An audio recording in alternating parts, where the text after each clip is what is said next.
parece, mas não é. Você já se perguntou quais outros transtornos podem parecer que é um TDAH, mas não é TDAH? Meu nome é Natália Eringer. E meu nome é Ariadne Abud, nós somos psicólogas especialistas em infância e esse é o Infância com Ciência. Esse parece, mas não é excelente, principalmente quando a gente está falando sobre avaliação, né? Porque acho que, principalmente para quem é psicólogo e faz avaliação psicológica, vem sintomas de desatenção, hiperatividade, o primeiro pensamento, até dos pais. Sim. Será que é TDAH? O que poderia ser? Que parece, mas não é. É extremamente importante a gente falar sobre esse tópico, porque muitas coisas podem parecer TDAH. Né? Então, às vezes, a gente faz altos diagnósticos, né? Aí, por causa do Dr. Google, a gente pesquisa algumas coisas e fala assim, não, eu tenho TDAH, ou meu filho tem TDAH. Mas tem muitas coisas, pessoal, que têm sintomas parecidos ou que podem gerar uma sintomatologia parecida.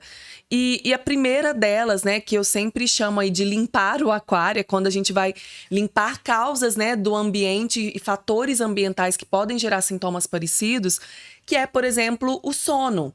Ou uma falta do sono, né? Um sono inadequado. Um sono inadequado, seja na criança, adolescente ou adulto, pode simular problemas atencionais de impulsividade, de irritabilidade, parecidos com o TDAH. Então, ter um sono adequado, um sono regulado, é a base para tudo na nossa saúde mental. Então, o sono pode parecer TDAH, pode gerar sintomas parecidos com TDAH e não é TDAH. E não é. E o sono, ele é muito interessante porque ele também pode disparar crises em outros tipos de transtorno, né? Então, a gente tem que... A primeira coisa que a gente faz é regular o sono do paciente antes de diagnosticar com qualquer outro transtorno. Acho que a gente até comentou sobre isso, né? Agora, o que também parece TDAH, mas não é a tal da ansiedade. Ixi, Nossa Senhora. A dona ansiedade. Né? Por quê? Porque a ansiedade age no mesmo local que a criança com TDAH tem dificuldade, que é no córtex pré-frontal. Então, quando a criança está numa situação, por exemplo, de desempenho, ela recebeu a prova ali do professor, ela começa a ter pensamentos, né? De tipo, eu acho que não vou conseguir, essa prova tá muito grande, isso tá muito difícil, não caiu o que eu estudei. Ela começa a ter pensamentos de ansiedade.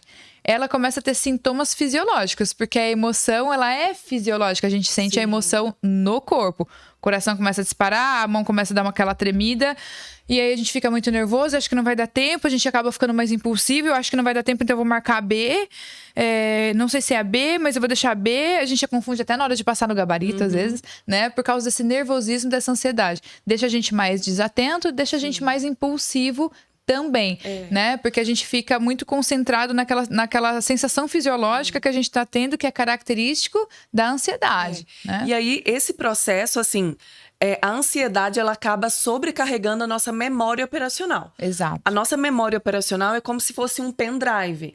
Eu tenho um pendrive que cabe 4 GB e outro que cabe 2. Não dá para mudar. Então, a nossa memória operacional, que é a nossa memória de curto prazo para manipular informações, ela é finita. E a ansiedade, que a gente não fica ruminando, como a Ari falou, esses pensamentos. E esses pensamentos, eles estão ali sendo ruminados nessa memória de curto prazo. Então, é como se eu estivesse sobrecarregando essa memória operacional. Esse pendrive está ficando cheio.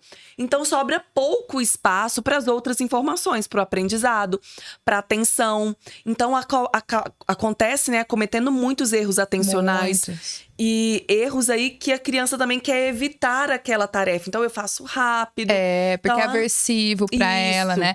E esses erros atencionais acontecem muito com a criança com ansiedade, com ansiedade, né? Porque a ansiedade, eu costumo dizer assim, ó. Às vezes a gente tem uma pessoa que tá tentando passar em medicina, ela faz cursinho, ela estuda.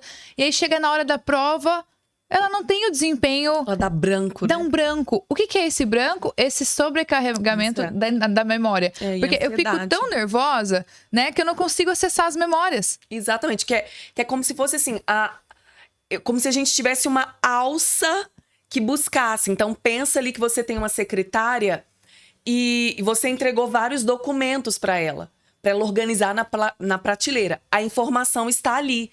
Mas tem que ter uma alça organizada para vir buscar essa informação. Então ali, ó, se eu tô ansioso, é como se eu não conseguisse acessar, como a Ari falou, né, essa informação. Essa informação. E aí é que geralmente acontece assim, ó, a pessoa sai da prova, né? Na hora que acalmou, você fala, entreguei. Lembrei a resposta, era a letra D. Ai, não acredito que eu errei. Por quê? Porque aí passou o nervosismo, aí você consegue acessar a memória de novo. Né? Então, às vezes, o nervosismo, ele atrapalha tanto e esses erros atencionais, eles acontecem. Por quê? Porque quando a gente fica ansioso, é como se um alarme disparasse no nosso cérebro e falasse, você tá em perigo? Né? Ele começa a te colocar numa situação de você prever Ficar coisas em alerta ruins ali, que né? possam acontecer. Ele dispara o sinal pro teu corpo. Seu coração dispara, né? Porque ele tá bombeando sangue pro teu corpo caso você precise correr. O teu pulmão enche de ar, porque se você precisar lutar ou correr, você tá pronto, entre outras sensações fisiológicas. Então o teu corpo, ele tá com esse sinal de alerta ligado, com essa sirene falando perigo, perigo, perigo, e você não consegue mais prestar atenção nas coisas. Nas Então coisas essa falta externas, né? Você tá preocupado com a sua sobrevivência. com a minha sobrevivência. Então, a ansiedade, ela é positiva, obviamente, ela nos ajudou enquanto, né, evolução de espécie, a gente prevê perigos, a gente não se colocava em situação de risco. Até hoje, ela assim, se a criança não se preocupa com a prova dela, ela não estuda. Não se Então, prepara pra até isso. certo grau, a ansiedade só nos beneficia. Mas um grau mais elevado, o corpo, ela tá ali diante de uma prova e o corpo dela tá entendendo que ela precisa lutar ou matar alguém para sobreviver. Como se ela estivesse ali com a sua sobrevivência sendo ameaçada, né? E aí, o que ela vai fazer? Ela vai ficar concentrada nos sintomas fisiológicos, que aí a gente ensina a criança a desligar, o adulto também, a desligar o alarme respirando e dizendo pra si mesmo que tá tudo bem. Eu não tô sendo ameaçada. Eu estudei pra prova, eu vou saber fazer isso aqui, eu tenho tempo suficiente pra se autorregular e conseguir fazer. Mas se a ansiedade toma conta, eu não consigo acessar minha memória, meu corpo parece estar entrando num colapso, eu tenho pensamentos de que eu não vou dar conta, que eu não vou conseguir, e isso me gera o quê? Falta de atenção. Sim. Então eu vou lá e olho na prova, puxa, mas como eu errei tudo isso se eu sabia? Ah, ele tá indo, né, desempenho tá ruim, tá tendo falta de atenção. Ah, é TDAH. Parece, mas pode não ser, né, Pode Natália? não ser. Tem uma outra questão que pode parecer TDAH, mas não é, e é bem frequente em avaliações neuropsicológicas, que é a depressão. A depressão pode parecer TDAH, tanto na irritabilidade quanto nos aspectos atencionais. E uma pessoa ali com TDAH, ou com depressão, na verdade, ela está com rebaixamento de humor, uma energia também rebaixada, um cansaço maior. Isso também pode gerar sintomas que parecem TDAH, um baixo desempenho escolar e acadêmico. E pode parecer TDAH, mas não é TDAH. E como que a gente faz para descobrir se é TDAH ou se não é? E aí? A gente precisa eliminar todas essas hipóteses, né? Que é o que a gente chama de fazer um diagnóstico diferencial. Exatamente. E também organizar a casa. Como que tá a rotina dessa criança? O sono. Como que tá o sono dela? Ela tem atividade física ou ela só fica na tela? Então, primeiro, a gente precisa tirar todas essas hipóteses de que o ambiente possa estar gerando sintomas parecidos, né? Ter um falso positivo. Exato. E outros também transtornos que podem ter questões parecidas. E uma outra coisa também é a característica do transtorno. Pra gente saber se pode ser ansiedade, necessariamente ansiedade é sinônimo de preocupação. Se durante a prova ela não está preocupada, ela está desatenta mesmo, mas ela não está com pensamentos assim, eu preciso terminar, senão eu não vou passar de ano, porque eu preciso conseguir não sei o quê. Isso é preocupação. Então, essa criança tem pensamentos ansiosos, ou seja, ela se preocupa com frequência. E preocupação é diferente, né, de uma certa expectativa. Então, futura. né, a expectativa de tipo, eu vou no parque amanhã, essa semana tem aniversário do meu amigo, então eu fico muito eufórico, não sei o quê. Isso não é ansiedade. Ansiedade, ela é a mesma coisa que uma preocupação. Eu tô preocupado com o que vai acontecer amanhã, eu tô preocupado, por exemplo, se realmente vai ter aniversário do meu amigo, ou se vai chover no dia que eu estiver aqui no parque, ou se eu vou viajar, o avião vai cair. Isso é preocupação, né? A gente sempre pensa no núcleo de dificuldade daquele transtorno. Que no caso da ansiedade é essa preocupação, Essa preocupação. Né? E no caso da depressão é uma perda de interesse nas atividades que a criança gostava. Que dava prazer, que dava prazer antes e agora não dão mais. Seguido assim, estavam num estado de normalidade, E agora não quer mais ir pra escola, não quer mais chamar os amigos pra brincar, não quer mais ir pro futebol. Fica mais apático. Ou mais irritado. Porque as pessoas confundem muito a depressão com tristeza. E na infância não é assim. É muito comum, né? Ter mais raiva mascarando a tristeza. Porque a tristeza pro cérebro, ela é mais deletéria do que a raiva. Exato. Então, realmente é bem Aí a criança tá irritada, comum. não quer fazer nada, né? Isso é muito mais característico de uma depressão, né, do que propriamente de um TDAH, mas isso faz com que ela não queira ir para a escola, que baixe o rendimento, né, que entre vários outros sintomas, que é aquele negócio, parece, mas não é. Então, pra gente saber se parece, mas não é, saber talvez de psicopatologia auxilia muito. Auxilia muito pra gente saber fazer o diagnóstico. Desenvolvimento infantil. Porque aí a gente consegue diferenciar se aqueles sintomas apresentados são esperados para aquela faixa etária. E tem um outro transtorno também que eu lembrei aqui, que parece, mas não é, que pode gerar sintomas parecidos com o TDAH, que é o estresse pós-traumático, né? Então, a criança ali, depois de um evento traumático, então, por exemplo, vocês estavam indo para a escola e houve uma batida. Sim. Né? Então, a partir ali desse processo de estresse, pode-se gerar sintomas parecidos com agitação, irritabilidade, impulsividade. Então, isso é bem importante a gente entender se houve algum evento traumático, algum evento importante que pode estar gerando sintomas. Ou também alguma mudança, né, na vida da criança. Que ela esteja passando por uma adaptação. Isso. Eu acho que a gente acabou falando de diagnóstico diferencial. Porque quando a gente estabelece, assim, ó, o primeiro contato com uma criança, né, a gente quer saber se essa criança passou por alguma situação traumática. A gente sempre tem que perguntar, porque isso pode justificar alguns sintomas, né? E também se ela passou por alguma mudança de vida, ou seja, ela mudou de cidade, ela mudou de escola, ela perdeu um parente, né? Então, como que a gente vai saber se é um transtorno de adaptação ou não? Pra gente considerar, a gente vai olhar se ela passou por alguma mudança significativa, separação dos pais, por exemplo.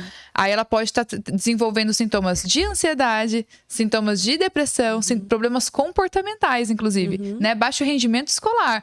Tudo isso pode entrar nos transtornos de adaptação. Ah, não foi nada disso, beleza. Passou por algum trauma? O que é um trauma? Abuso sexual é trauma.